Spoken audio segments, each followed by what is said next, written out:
guys, and welcome to today's video. Now I'm really sorry if you can hear people cutting grass and people playing out in the street. I live in a very...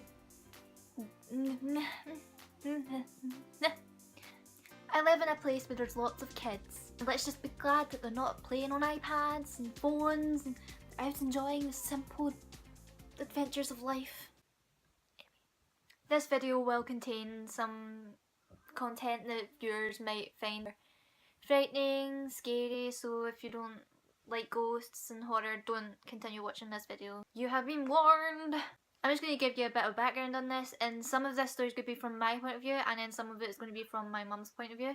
So my mum used to be in a ghost hunting group, and she's starting it up and everything again like that, and she's going to start ghost hunting and stuff again. While she was in this was about last year at Christmas time, December, winter. Of course it was snowing and things like that, so it was the roads were really icy.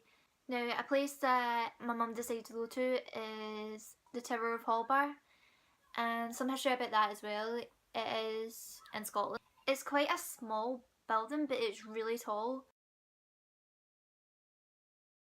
To get up to the top, there's really steep stairs, and I fell up them. Typical Lauren!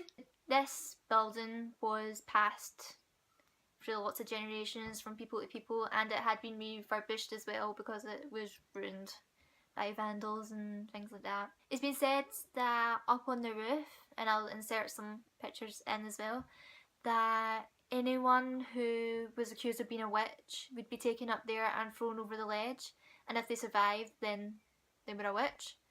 It's quite brutal, and it is really high up. I stood up on that part where this supposedly happened, and I would not want to be thrown off there. I don't think anyone would. So that is just some history, and I looked online and I couldn't really find a lot about it, but it's a very creepy place. Now outside this tower there is a little cottage that other people can stay in, and that's where my mum stayed. One of the nights she went into the tower and stayed in there as well. And I'm just going to say some of the experiences they had when they were in there, and then some of the experiences I had when I was in there. And I wasn't there for that long, I was just dropping her off. Now they didn't know there was phones that were connected all about the building, so when they got a phone call it was kind of quite strange and scary. Someone went and picked up the phone and there was a really low growl from the other side. Like, and for you, those English people, growl? Or growl? Growl? Growl. Growl. This place is known for really bad spirits, and obviously they were there to find out what kind of spirits were there, and that was a good thing to catch. And unfortunately we don't have any footage or anything like that, but I do have pictures which obviously I will insert. So as they were all trying to sleep, they were so scared after that phone call that they decided to all sleep together in the living room, and this is on the second floor. I remember it very well.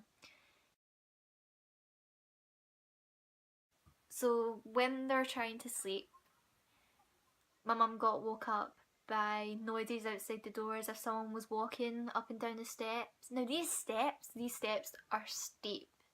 I don't know how anyone could like get up them without even falling down, because curse. I don't.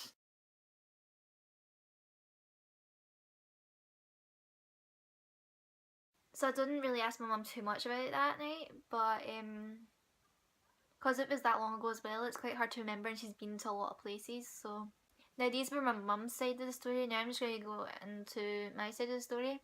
So as we got there, the first place we went to was the little cottage outside of the tower, and it is really creepy, and the snow was about this deep. And to get to this place as well, there was a really steep hill that you had to go down, and obviously with the snow and things like that, that made it really slippery. As you can imagine, the car was and then try to get back out again. It was a nightmare. This first thing we did was help my mum get her stuff into the tower, and then we began to kind of just look around and see what was going on. Now as you go in and you go straight forward, there's a door, and in there is a kitchen, but that used to be a basement where they would... Yeah. No. As soon as I was soon. There is the kitchen, and that was supposedly held weapons and things like that, which used to be the basement. Onto the right hand side as you go in, there is a steep staircase, and that leads up to the second floor, and there you have a little living area. On the bottom floor And then as you go up these really steep stairs, now these are so steep and they're about just barely fit a person in. As you go up these stairs, it leads out into the balcony. I got such a strange feeling. It wasn't pleasant at all. Just seeing and knowing as well that people got flung over the side of that. So we went back inside. We discovered a little, well, there was a door in the wall and you opened it and it was pitch black and it wasn't that big. It could probably fit about 3 of me in it. But knowing me, well, obviously me, I decided that I was going to try it out and sit in there for 5 minutes and see if anything happened, because I was the little ghost hunter back then.